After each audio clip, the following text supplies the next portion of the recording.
Le DAF Fresh Morning, c'est 104.5 tonnes de bonne humeur. Tous les matins sur Urban FM. La meilleure radio de la capitale. La meilleure radio de la capitale.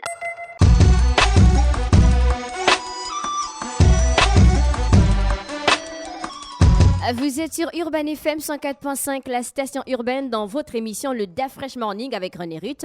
Il est 7h30, on a Jean-Paul pour l'actualité internationale. Bonjour Jean-Paul. Bonjour René Ruth. Comment tu vas? Ça va très bien. L'actualité internationale nous emmène où? On va essayer de comprendre un peu la contre-attaque lancée par les Russes vis-à-vis de la Cour pénale internationale. J'avais parlé ici la semaine dernière du mandat d'arrêt international lancé par la CPI contre Vladimir Poutine. Bon, sans revenir sur...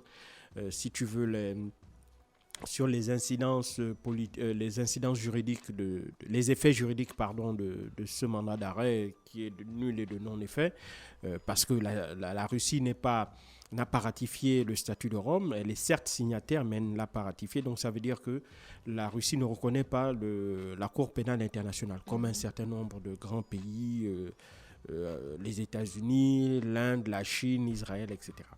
Par contre, ce qui est intéressant, c'est l'attitude des Russes.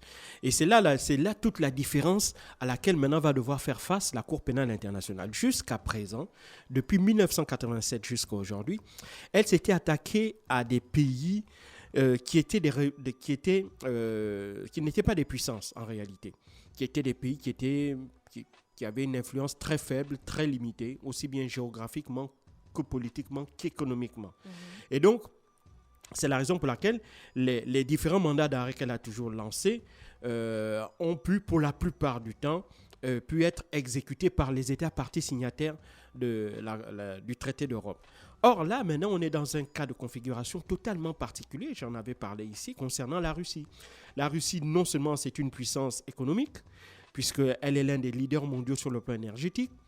La Russie, c'est un leader, c'est une puissance militaire. Elle est quand même la première puissance nucléaire de la planète.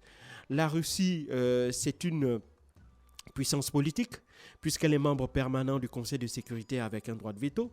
Et donc, tout ça fait qu'aujourd'hui, lancer un mandat d'arrêt contre un pays qui présente autant de caractéristiques de puissance, c'est quelque chose qui va être intéressant pour nous, les chercheurs en géopolitique, pour voir comment est-ce que, maintenant que la CPI, par le biais de son procureur Karim Khan, s'est empêtrée aussi dans ce conflit, comment est-ce qu'elle va faire pour en sortir, et surtout, quel impact pourrait avoir sur le futur de la Cour pénale internationale. Parce qu'il faut bien savoir que déjà aussi, depuis un certain nombre d'années, un certain nombre de pays qui étaient signataires du statut de Rome avaient commencé véritablement à remettre en cause le fonctionnement de la Cour pénale internationale parce que justement, elle ne s'attaquait qu'à des États faibles. On l'a vu, la Sierra Leone, le Libéria, la Côte d'Ivoire, la Serbie. Donc, ce ne sont pas véritablement des puissances. Et donc là, elle a peut-être cru que comme comme ce sont les Occidentaux qui l'avaient mise en place, et comme son procureur est un Britannique, il fait donc une lecture politique occidentale.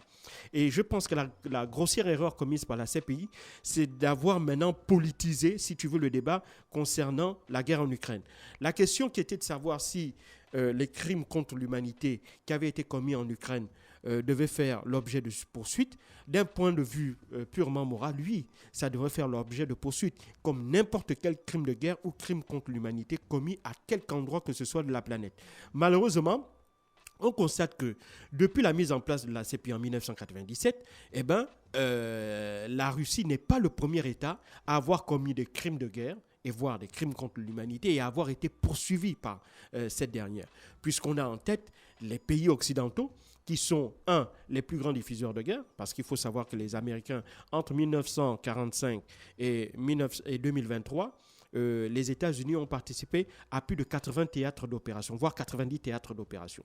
La Russie n'en a eu que 2 ou 3. Si on parle de la guerre en Afghanistan, on parle aussi peut-être de l'intervention en Russie et puis au Mali. Donc on a moins d'une dizaine d'interventions en plus de 70 ans.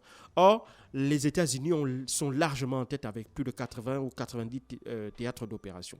Donc, de ce point de vue-là, je pense que la CPI devrait revoir ses copies. La deuxième chose, c'est que la Russie, si crimes de guerre et crimes contre l'humanité ont été commis, parce que vous savez, quand il y a des théâtres de guerre tel que c'est le cas en Ukraine, il y a forcément des violations des droits de l'homme. Ça, c'est clair, que ce soit du côté russe comme du côté ukrainien. Mais ce qui est assez dommageable, c'est la volonté manifeste des Occidentaux de ne regarder ce conflit russo-ukrainien que sur le seul prisme de leurs propres intérêts liés justement au soutien à l'Ukraine. Et ça, justement, ça, non seulement ça jette un discrédit sur la Cour pénale internationale, mais aussi ça jette un discrédit sur les Occidentaux et leurs intentions moralistes, parce qu'il faut savoir que l'une des choses que l'on reproche notamment aux Occidentaux, c'est leur propension à faire des leçons de morale à tout va et à tout le monde, alors qu'eux-mêmes, ils ne sont pas souvent ils ne sont pas indemnes exempts de tout reproche. Et donc, cette fois-ci, la Cour pénale internationale est elle aussi entrée dans ce jeu politique-là en lançant des mandats d'arrêt internationaux contre un chef d'État et justement la commissaire aux droits de l'enfant russe, Maria Lvova-Lobona. Et ça, c'est quelque chose de totalement inédit, puisque la CPI veut s'attaquer à une puissance mondiale. Et donc, la Russie... Jean-Paul, est-ce que ce n'est pas ceux qui soutiennent l'Ukraine qui passent par la CPI pour vouloir porter atteinte à Vladimir Poutine? C'est une possibilité et c'est malheureusement ce que les actes posés par Karim Khan, le procureur de la CPI, semblent vouloir montrer. C'est malheureusement cette lecture-là que la plupart des pays hors Occident ont des agissements du procureur Karim Khan. Mais ce qui est intéressant maintenant ici, c'est que la Russie, bien entendu, fidèle si tu veux, à sa réputation, n'est pas restée totalement inerte face à cette situation, puisqu'elle a annoncé il y a une semaine le fait d'avoir ouvert des enquêtes contre Karim Khan et les 3 juges de la CPI. Et donc ça, évidemment, ça change. Pourquoi ? Parce qu'elle dit qu'elle a ouvert une enquête pénale, parce qu'elle estime que la CPI a rendu des décisions illégales visant à arrêter le président de la Fédération de Russie et la commissaire aux droits de l'homme, la commissaire aux droits de l'enfant, et que la CPI a engagé des poursuites pénales à l'encontre d'une personne notoirement innocente, combinée à l'accusation illégale d'avoir commis un crime grave ou particulièrement grave, ainsi que de préparer une attaque envers un représentant d'un État étranger. Donc, tout ça, évidemment, fait que du fait des accusations portées par la CPI sur Vladimir Poutine, la CPI, qui est basée à La Haye, aux Pays-Bas, fait maintenant l'objet d'une enquête pénale de la part des autorités judiciaires russes. Donc on voit là que, évidemment, il est clair que les Russes qui ont ouvert une enquête pénale vont certainement par la suite devoir donner, peut-être au fur et à mesure de l'évolution de cette enquête, ça c'est eux-mêmes qui le décideront, les éléments dont ils disposent. Mais ce qui est clair, c'est que là, on entre une fois de plus dans ce nouveau jeu d'attaque contre attaque, sanction contre sanction, mesure contre mesure, ce qui démontre que effectivement la Russie elle ne se laissera absolument pas faire, et bien au contraire, elle dispose de moyens pour pouvoir justement contre-attaquer contre la Cour pénale internationale. Elle dispose d'un réseau de pays alliés, et il ne serait peut-être pas totalement impromptu que si la CPI, dans le procureur Karim Khan décide de se rendre dans un pays, par exemple, qui soit allié de la Russie, et que si par malheur, parce que là, dans ce cas de mesure, la Russie a d'abord ouvert une enquête pénale. Elle ne peut pas déjà émettre un mandat d'arrêt international. On ne peut pas émettre un mandat d'arrêt tant qu'il n'y a pas des enquêtes qui ont d'abord été diligentées. Et donc, ces enquêtes-là vont peut-être par la suite aboutir, si la justice russe le souhaite, pourrait aboutir à des mandats d'arrêt internationaux portés contre Karim Khan, donc le procureur, et ainsi que les 3 juges de La Haye. Et là, ça pourrait totalement changer les choses. Parce qu'à la fois, on assisterait peut-être à une espèce de pression que la Russie pourrait essayer de mettre sur le dos de ses alliés pour les emmener à faire respecter le mandat d'arrêt qu'elle aurait émis contre ces personnalités-là, comme on peut déjà le voir aujourd'hui en ce qui concerne les pressions que l'Occident exerce sur l'Afrique du Sud. Il faut savoir qu'en août prochain, l'Afrique du Sud va accueillir le sommet des BRICS, donc le sommet des pays dont le Brésil et la Russie, l'Inde, la Chine et l'Afrique du Sud font partie. Et donc l'Afrique du Sud va donc accueillir ce sommet des BRICS. Et donc, il est clair que comme c'est un sommet qui sera organisé en présentiel, il est prévu que Vladimir Poutine se rende à Johannesburg, à Pretoria, pardon. Or, là, ce que l'on constate, c'est quoi? C'est qu'il y a déjà une volonté des Occidentaux de vouloir mettre la pression sur l'Afrique du Sud pour l'obliger à soit empêcher que Vladimir Poutine vienne assister lui-même à ce sommet des BRICS-là en Afrique du Sud, soit que, évidemment, il applique le mandat d'arrêt international puisque l'Afrique du Sud est signataire et a ratifié et membre de la Cour pénale internationale. Mais il ne faut pas oublier que l'Afrique du Sud avait déposé en 2016, avait annoncé sa volonté de quitter la CPI. Malheureusement, cette volonté-là n'était pas allée à son terme puisque c'était à l'époque le prédécesseur de Cyril Ramaphosa qui était à la tête du pays. Et donc, lorsque Cyril Ramaphosa est arrivé à la tête du pays, et donc, il a estimé qu'il fallait peut-être temporiser avec la Cour pénale internationale. Et donc, si tu veux, la procédure n'était pas allée jusqu'à son terme. Mais, évidemment, il reste que avec cette affaire de mandat d'arrêt émis contre Vladimir Poutine et cette volonté affichée déjà de la part de certains pays occidentaux à vouloir mettre la pression sur l'Afrique du Sud pour qu'elle puisse appliquer ce mandat d'arrêt en cas d'arrivée de Vladimir Poutine, ça aussi, ça reste hautement hypothétique. Parce qu'il ne faut pas l'oublier, en 2014, Omar el-Béchir, à l'époque président du Soudan, qui a été sous le coup d'un mandat d'arrêt international en raison de crimes de guerre commis au Darfour, était arrivé lors d'un sommet de l'Union africaine à Pretoria. Il avait tranquillement assisté à ce sommet. Mais ces sommets sont censés garantir aussi la sécurité des présidents, non? Oui, et puis pour les Russes, il est clair que le président jouit d'une immunité du fait de ses fonctions. Et donc, à ce titre-là, on ne peut pas l'arrêter. Mais il faut bien comprendre que c'est beaucoup plus politique, ce mandat d'arrêt international. Et donc, la volonté des Occidentaux, c'est d'essayer d'isoler au maximum Vladimir Poutine. Donc, en émettant ce mandat, ils vont essayer de tout mettre en œuvre pour empêcher, par exemple, que Vladimir Poutine puisse se rendre à l'étranger, puisse se rendre dans un pays membre de la CPI, et donc essayer de réduire son rayon d'action, ses zones de déplacement à travers le monde. Mais ça aussi, c'est hautement hypothétique. Parce que, comme je l'ai dit, la Russie est une puissance militaire, la Russie est une puissance économique, la Russie est une puissance politique.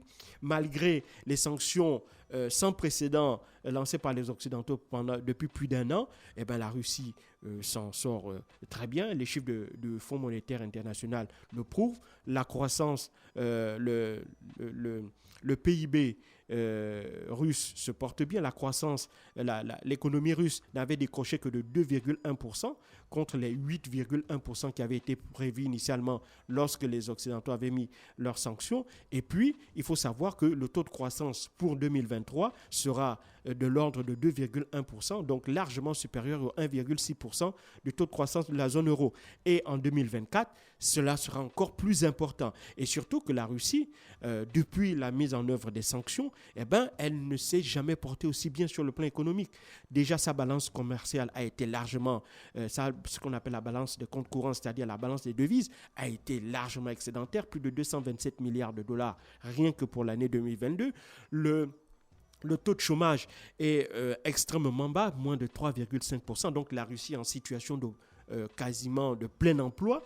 Et puis, quand on regarde les chiffres à l'exportation, eh ben, on voit qu'il y a des pays qui soutiennent l'économie russe, notamment la Chine, dont le déplacement du président Xi Jinping est venu justement renforcer ce lien-là entre la Russie et la Chine, et donc d'autres pays comme l'Inde, comme les pays du Golfe, notamment dont la Russie est alliée dans le cadre de l'OPEP+. Donc tout ça fait que malgré toutes ces sanctions, malgré une tentative de vouloir isoler la Russie, eh ben, ça ne prend pas. Pire, ça crée même une espèce d'effet inverse, puisqu'on observe dans beaucoup de pays, notamment en Afrique, une espèce de montée en puissance, si tu veux, une montée en puissance. C'est pas qu'il y a une espèce d'adhésion à ce que fait Poutine en Ukraine, non, mais il y a une forme d'admiration pour le fait que Vladimir Poutine soit le seul dirigeant actuellement en capacité d'affronter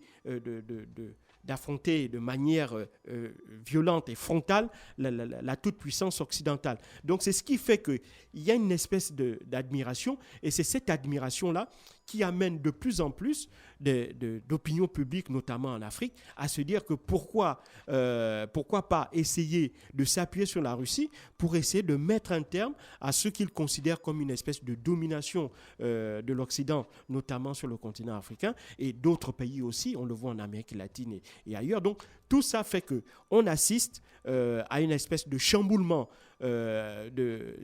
si tu veux, de l'ordre mondial. Et derrière, il y a une très forte résistance de la part des Occidentaux qui veulent absolument mettre un terme à cette guerre-là et essayer de réduire à néant, si tu veux, le pouvoir de nuisance de Vladimir Poutine. Mais on se rend bien compte, malheureusement, que la Russie n'est pas la Serbie, la Russie n'est pas le Soudan, la Russie n'est pas un pays du tiers-monde. Et donc, c'est quasiment un programme qui sera difficile à mettre en œuvre, et voire même qui risquerait d'être voué à l'échec, parce que la Russie, elle a parfaitement compris que son allié, c'est le temps. Donc, plus elle fera perdurer la guerre en Ukraine, et donc elle n'est plus dans la volonté de vouloir absolument rapidement conquérir la totalité de l'Ukraine. Elle est maintenant là pour maintenir des positions, notamment dans tout le long du Dniepr, qui est le plus grand fleuve d'Ukraine et qui, si tu veux, sépare l'ouest de l'est de l'Ukraine, et donc de maintenir ces positions de telle sorte que le conflit puisse perdurer, et attendre que les opinions nationales occidentales se retournent contre leurs élites politiques et que ça entraîne des changements là-bas. Et c'est ce qu'on est en train d'observer aujourd'hui, malheureusement, pour les Occidentaux. En France, il y a une vague sans précédent de manifestations. Aujourd'hui encore, il y aura pour la 18e fois consécutive des manifestations dans toute la France, certainement relatives à la réforme des retraites de Macron, mais derrière, il y a un relance social dont les conséquences économiques sont liées au fait que la France applique les sanctions contre la Russie. Et donc, tout ça fait qu'aujourd'hui, la Russie, elle a la capacité de nuire aux Occidentaux, et c'est ce que malheureusement le procureur Karim Khan et les juges de la CPI n'avaient pas compris, et eux aussi maintenant font l'objet de poursuites de la part de la justice russe. Merci Jean-Paul, qui revenait sur la contre-attaque de Poutine vis-à-vis de son mandat d'arrêt émis par la CPI. On se retrouve dans quelques instants pour la suite des programmes. Le DAF Fresh Morning, c'est 104.5 tonnes de bonne humeur. Tous les matins sur Urban FM. La meilleure radio de la capitale. La meilleure radio de la capitale.